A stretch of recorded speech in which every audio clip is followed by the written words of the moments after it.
Welcome to 2D6 Sunday. This video will be presented to you in the format of an Imperial Guardsman attempting to go nose to nose with one of those new extra tall Space Marines.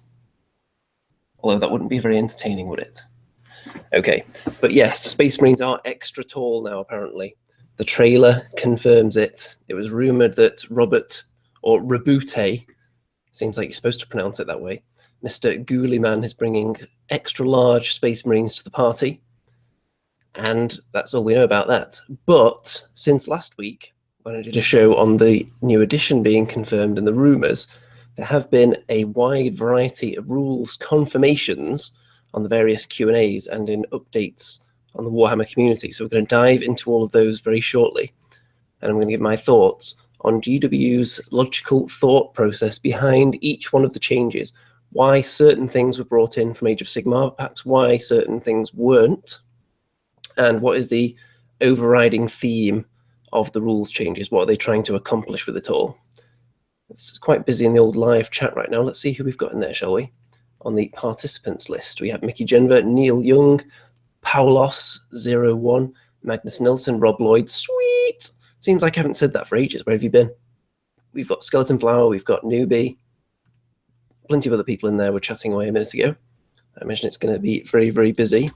So I will be checking out the comments every few minutes. If anyone has anything important to chime in with on all these topics. So let's start logically. I've got a big list here of all the changes that are confirmed so far, pretty much in the order they were confirmed. I think one or two may be out of order, but I'm going to go through all of those and give my thoughts on them. So whenever I bring up one of these, feel free to chime in the comments and I'll refer to it after each talking point. So first of all, variable move statistic or attribute. So each model in 40k could pretty much move 6 inches previously. Not like in the really old days when everything did have a move value. Of course, Age of Sigmar has move values. 40k, for some reason, wanted to unify it all into 6 inches. You would think that that would speed up the game. So that seems like it would be moving away from the ethos, which was at the moment to speed the game up and get games finished faster. But I do like the fact that the move stat is coming back. It did always seem silly that a bike, for example, would be the same speed as a Terminator that's really slow. You did have other bonuses to movement, like extra long run or charge distances and things like that. But I like the fact that the actual stat itself is different now. Hopefully it'll be fairly uniform. It'll be probably the standard will be 5 or 6 for most things. You would assume 5 would be a standard move, and then 6 for slightly faster things, 7, and then when you get 8 and up, that would be bikes and things like that, and then maybe Terminators will be all the way down at 4, perhaps. Because if they're going to be deep striking in anyway, they don't need to be running about too quickly, do they? Let's see.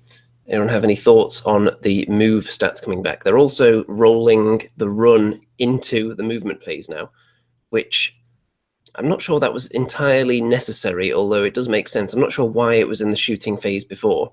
I suppose they thought it'd be easier because running prevents you from shooting. So having it in the shooting phase, so it's okay, I'm going to shoot this unit. This unit doesn't want to shoot because they're going to run, and you could go through them in order like that, and that kind of made sense. But it is a move, so it makes even more sense that it would be in the movement phase, like it is in Age of Sigmar now. The only thing it means is occasionally, if you've got a lot of units, you'll want to mark with a counter or something which ones have actually run, so that you don't forget which ones you're not allowed to shoot with, because I don't think you can run and shoot, unless you have a special rule that allows you to do so. There may be other issues that come up if you run in the new 40k that we're not aware of yet. Let's see, Rob Lloyd Sweet says, of course, move should come back, but needs squats to make it really worthwhile.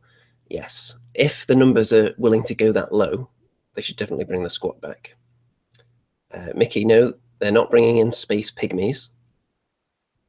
Mickey Jennifer, does that mean Space Marine models won't be smaller than Imperial Guard anymore? I'm pretty sure they will not. They're supposed to tower over the Imperial Guard, as far as I'm aware, and it seems like they're going to now, because they are extra large Space Marines, or perhaps Space Marines that have been given growth hormones or stretched out on racks, maybe. That would make a lot of sense to me. Got a few more people have popped up in the chat now. Juan Hidalgo, Green Stuff Games, Gubbins, among others. Fernando Vortex, which is an awesome name, definitely. Okay, moving on to the next bit. This is also kind of movement related and also combat. So chargers can now attack first. No more initiative. Initiative stat is totally gone. And if you charge, you can attack first. Now, it's not entirely clear whether the rest of the combat phase is going to be done in AOS style, which is you pick a unit to fight, I pick a unit to fight. But it would seem that you do all the charging units first. This is what I'm gathering. And then after that, maybe it devolves into you pick, I pick between the units that haven't charged that turn. And I quite like that. I don't like how in 40k you could swarm into combat and then just be cut down entirely before you even get to attack, even though you're the one initiating that combat. I never really liked that. And that did seem to happen a lot. It kind of made it pointless charging weaker units into more powerful ones because you couldn't even do anything. You would just be immediately cut down because of the high initiative against certain armies. If you're going into Terminators with power fists, then you'd be able to get a few attacks in. But against, let's say, Eldar or even regular Space Marines, they always had very high initiative. So that's good news for the likes of Orcs who enjoy charging but don't necessarily enjoy what used to happen as a result of them charging, which was a huge sea of green blood being spilt everywhere, if Orcs even have green blood. I'm sure what colour blood the Orcs have has changed from game to game. Let's see, anything else regarding charging and being able to attack first in the comments? Let's see, Neil Young says command points may let you run and shoot. Well, we'll get to command points in a minute. Slow down there, buddy. Lannis03, squats have got to be inbound. I wouldn't have thought so.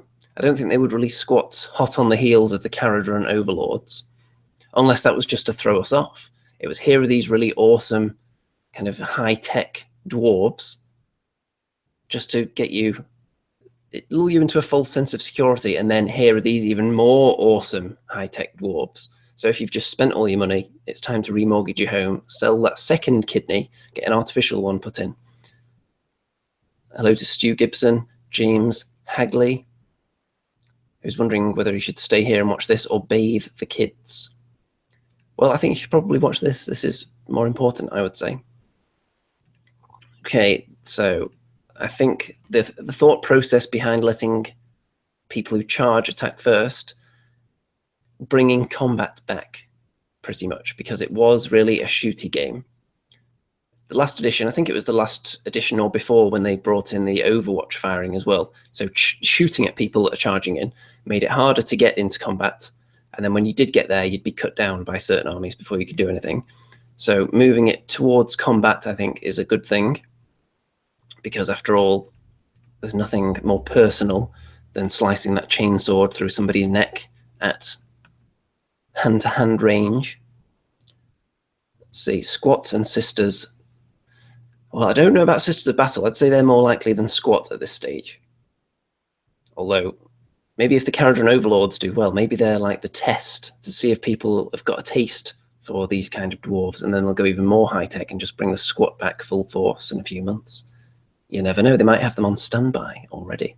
Or maybe once they've seen that all the Overlord miniatures are selling out, maybe they've got their sculptors down in the studio now just working night and day to produce some squats.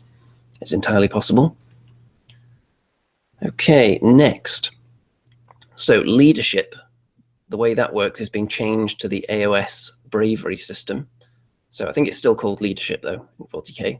So you'll have your leadership value, and then however many models you lose during that round, during that turn, you then roll the dice, add that to the number of models that were lost. If it's above your bravery, then that many more models will run away. So that potentially could be bad for the likes of Orcs. And really, it was almost as if leadership didn't even have a place in the old 40k. Maybe everyone I play with was just doing it wrong, but it never seemed to actually come up. Maybe that's because everyone plays Space Marines and they were just immune to everything leadership related. So it seemed a pointless stat in the first place. So changing it so that it's not the entire squad dies or nothing dies, it's now just the unit will slowly dwindle away if you're taking heavy losses continually. So I like that. I like the way it works in Age of Sigmar, how it's not the entire unit that dies because you had one bad round. It's just a few models disappear. So if you have huge units, then it's potentially better because you're not going to risk losing them all in one go. And if you take multiple small units as well, it's potentially better because you're not going to take enough casualties to warrant taking one of the tests or to fail it by a huge margin because you only have a set number of models you can lose under those circumstances. So yeah, I think it's pretty good on all fronts, that one. And the thinking behind that, well, no one likes losing entire squads. I can't say I ever saw it happen that much in 40k, but I'm sure it did happen. No one enjoys that. No one enjoys doing lots of kills and the enemy just completely shrugging it off either. So I think it's going to allow both sides to feel like they're accomplishing something. If you're killing models, even if you're killing Space Marines, if they roll high enough, a couple more of them running away, I think that would fill you with some kind of joy. James Hagley says, will Space Marines be bigger than Terminators? I like the old Terminators. I imagine they'll be much bigger than the old Terminators, the really old Terminators that were kind of squashed up. I think the new Space Marines are going to be much bigger than them. I don't know if they'll be bigger than the current Terminators. They might be taller, but they surely won't have as much mass. Okay, next. Oh, here's an interesting comment. Magnus Nilsson. Old Space Marine models will become the new squats. Potentially, because they're so short compared to their new 9-foot-tall brethren. Okay, next. Now, this is a biggie. Vehicle armor is gone. This is what I wanted to see when they announced that they were doing a new 40k edition. I wanted vehicles to have wounds instead of hull points. I wanted the armor values to be gone. If every model on the table is treated the same way to hit it and damage it, then that's just going to speed up the game as far as I'm concerned. And that's one of the things they were trying to accomplish with this edition, get the games finished faster. So no more vehicle armor at all. And they're going to have a table so the vehicle's power diminishes the more wounds it's taken. So for example, Land Raider, let's say it has 15 wounds. When it gets down to 10, it can fire less weapons per turn and its movement stat will drop by an inch or two. So all the models being the same, less complicated, it's going to speed up the game, I think. And there's no more of that lucky shot, vehicle explodes in turn 1 nonsense. You can still take heavy damage on turn 1 if it's focused on you, but it will no longer be one las cannon blast explodes the Land Raider in turn 1. Pretty sure that's going to be impossible. And the number of wounds on vehicles, they confirmed that the Imperial Knights and the Lord of Skulls, I think it was confirmed, have the highest number of wounds, which makes sense because they're the biggest models, other than the ridiculously big Forge World Apocalypse stuff, which I don't think they're including. I assume that means they've got more than things like Bane Blades, because they're just regular 40k now, aren't they, rather than Apocalypse Bane Blades? Someone let me know. So I'm glad that the vehicles work that way now. I never really liked the way they were in the last few editions. I liked in the old days when each vehicle would have its own card and its own damage table. I thought that was fun. So having some kind of table where it diminishes, so each vehicle is unique, is interesting as well. And it means that the vehicle is going to get worse in a set manner that's set specifically for that vehicle, so it makes sense. Whereas it's all very uniform at the moment. You've just got 1 or 2 vehicle damage tables for glancing. You don't even have a glancing table anymore, but the penetrating hit table. So every vehicle can just be stunned now, even though that wouldn't necessarily make sense for one vehicle over another. So they'll be able to diminish in power in a way that reflects how that vehicle would realistically get damaged now. So each vehicle more unique, but also at the same time, it's going to speed the game up because their stats will work the same way as every other model. So I like that. I can seriously dig that. Let's see. Newbie says, vehicles to wounds and armor saves, about time. Yes, it is. That means the really feeble weapons are probably going to be able to damage the big tanks if you shoot them enough times. It's going to be difficult. You're going to probably be looking at rolling 6s to wound a lot of vehicles, but if you do it enough, it's going down. So if you've got nothing but tactical marines or lasgun wielding guardsmen left at the end against a Land Raider, you can still bring it down. You don't just have to run away and try and survive the game, which is nice. And I'm glad I didn't sell my Land Raider now, learning about all this, the vehicle wounds, because I think they're going to be a lot more usable, because generally I would have Terminators sitting in it, and it's the Land Raider that has the short-range weapons, just the big flamers on it. So in turn 1, 2 las cannons shooting at it, one of them would probably immobilize it, and there it's pretty much game over for the Land Raider, and it's toast. So that'll be nice. And I imagine Tech Marines will be able to heal wounds on the vehicles in the case of Space Marines, and most other races seem to have something that does a similar job. The Orcs have their mech boys, for instance. So I think that's going to be good. They'll probably repair D3 wounds, something like that. Okay, let's see. Magnus Nilsson, poison will kill Land Raiders. Well, that depends if poison is actually a thing in the new rules and how it'll work. It might say against any unit that doesn't have the vehicle keyword. I'll get to keywords in a minute when they come up as well, because I think that's going to be quite a big deal. So the next thing, save modifiers have been brought back. They were in it back in the old days. I remember on the old unit profiles and weapon profiles, I think las cannons, what did they have? Did they have like -4 or something like that, -5? It was some obscene number that las cannons had back in the day. I seem to remember that some things had a -2d6 saving throw modifier. Have I just invented that in my brain? Or was that an actual thing, that there would be a random modifier to saves on certain weapons? Anyway, they're coming back with working the same way as Rend in Age of Sigmar. So whatever the save is, take the Rend or take the armor penetration off that, and that is what your save is now. So if a Space Marine still has 3+, shot by a weapon with -2, his save is now 5+. So in theory, that's going to make it easier to take out certain units. Before, you were just plinking away, let's say, Terminators with shooting bolt pistols at them, and they were always going to have their 2+ save. So barring hilariously bad rolls, you weren't going to kill many of them. Now, if you have something that has -1, you're actually making it a bit more difficult for them to save, which I like. And it stops certain weapons being overpowered, I think, as well. Certain weapons that would have low save modifier. Let's say a bolt gun has -1 and an orc has a 5+ save. If previously something like a bolt gun would have just killed an orc and he wouldn't have even got a save, I think now they will get saves against those kind of weapons. I don't think they'll just be dished out willy-nilly, these save modifiers. I think they're going to be quite stingy with them, like they are in Age of Sigmar. Because in AOS, mostly all Rend is -1, apart from a few weapons. There's very few that go as high as -3. I would imagine some things in 40k certainly will do. Las cannons, for example, probably have -3 at least on them. I think we've actually seen the las cannon stat line somewhere. I know it does d6 damage. That's another thing we'll get to shortly. So save modifiers coming in. The thought process behind that, you could argue that it slows down the game, but I'm not sure it really will, because now you still have to look at what the weapon's AP value is and then figure out whether you get a save or not. So it might add a tiny amount of time to the game. But I think overall it's a good thing that you're not going to have the same save constantly. I think it'll bring the lesser races more into line with the heavily armored stuff in some ways.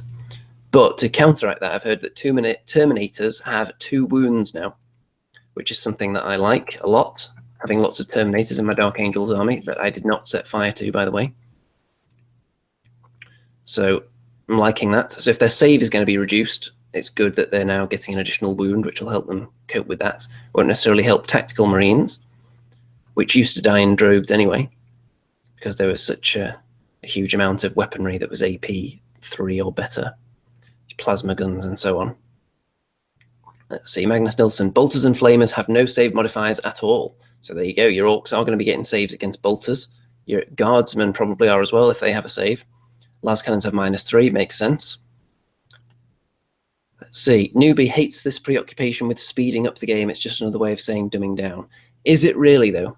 Because they were saying on one of the live streams that at the tournaments, they were looking at how many games were actually completed, and it was a shockingly low number.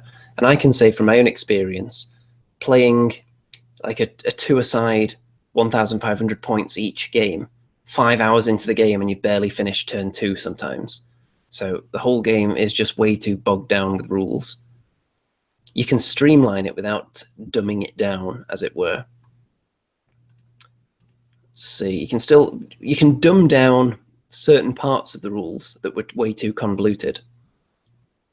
Streamlining, that's the preferred term, not dumbing down.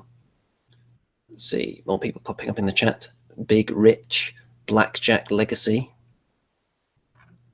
Okay, so what is next? Oh, this is a big one. This is a big point of contention among various sections of the community. Templates gone.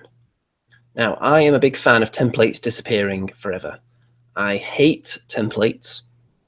Once you get used to life without them, you can't imagine ever going back, I think. And the fact that templates were brought in the second edition of Bolt Action is one of the things that's been probably delaying me from giving that second edition a go, because it's just so annoying, because you want to minimize the casualties you're going to take from it. So you're going to be spending a really long time putting the perfect distance between all your models to make sure they're exactly 1 inch or 2 inches or whatever the game states apart, to make sure that as few of them as possible are going to be hit by those templates. So that wastes a lot of time. And if you don't do that, you're just killing your own troops, basically. And then there's counting how many models are underneath it, which leads to a lot of debate.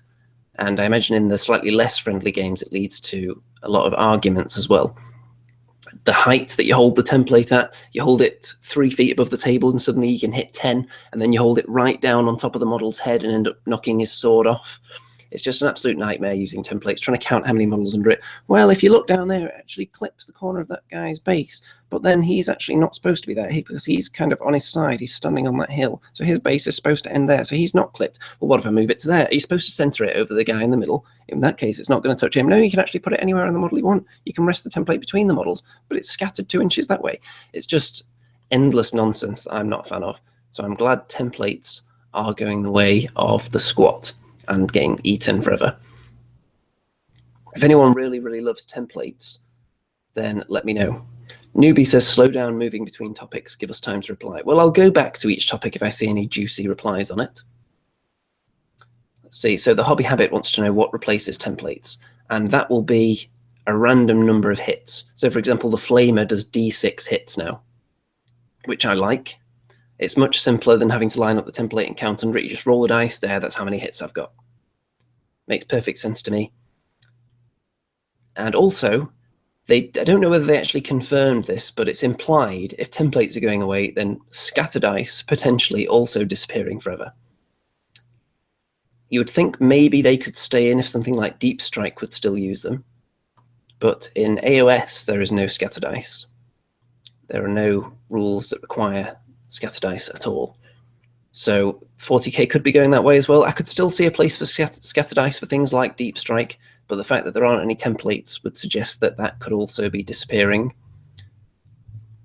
If anyone has any thoughts on scatter dice disappearing as well, then let me know. Neil Young, good riddance, arguing over what direction arrow is really pointing. Yes. This has happened so many times in my personal experience. Not necessarily someone is cheating, just the way they've interpreted the direction of the arrow, and then they try and line up their arm over it and then move their arm over the table, and suddenly it's facing totally a different direction and lands right in the middle of all your troops. Sometimes they're probably cheating, sometimes they're probably not. I remember at a fantasy tournament I was at, someone landed a template, and the direction they moved it in to land it on my troops was pretty much a complete 180 in the opposite direction almost. But I don't usually bother arguing against that kind of thing. I think that was late in the tournament anyway, so I didn't really bother. And maybe they just made an honest mistake. But it does happen a lot. People not following the arrow correctly. So I would hope scatter dice are probably gone as well, and they've come up with some other mechanic. Let's see. Any other comments on that? Okay, where were we? The chat's moving quite fast now because we've got just an endless stream of viewers coming in here. Let's see. Yes, multiple hits instead of templates. Someone just confirming there. Lannis03 says Andy is right on this point. Yes, people agreeing with me there. Paulos01, templates in second edition Bolt Action blows. slows the game down. Yes, I think templates, essentially, if you want to put it in technical terms, I would say templates suck monkey nuts on a hot day, really. So I'm glad they're gone. I do know some people that desperately want to try and use templates in the new edition to see how they work, to see if they are compatible with the new rules. And if they really insist and want to give it a go, then I'll give it a try. But I think they should get with the times and ditch templates for good. It sounds like everyone is mostly in agreement here. And let's see, Newbie says the way to do the scatter was always roll the scatter dice as close to where the blast marker was as possible. Yes, but the problem with that is that either it'll bounce off the models, it'll bounce off terrain into a different part of the table, or it'll knock models out of the way, so suddenly they're closer together, so you can fit more of them under the template. It's just a silly idea in the first place, and I'm glad that's hopefully scatter dice going away. Templates definitely going away, because they were just too awkward. Slowed down the game. This is going to speed things up. Firing my flamer. D6. There we go. I've got 4 hits. The end. No counting models underneath. I dig it. Next. Okay, command points. So this is an interesting aspect of the new rules here. So to add some flavor to all the armies, they're going to have command points, which are certain unique actions that you can take. For example, someone suggested earlier, maybe a run and shoot would be a command point thing. You can use 1 command point per phase and you have a set pool of them. You can gain more through certain things, such as taking a themed army. If you build your army in this way, you'll get bonus 5 command points. So there are things you can do. And one suggestion that they made on the live stream, one that they said was possible with a command point, was that you can interrupt someone's combat phase when they have charged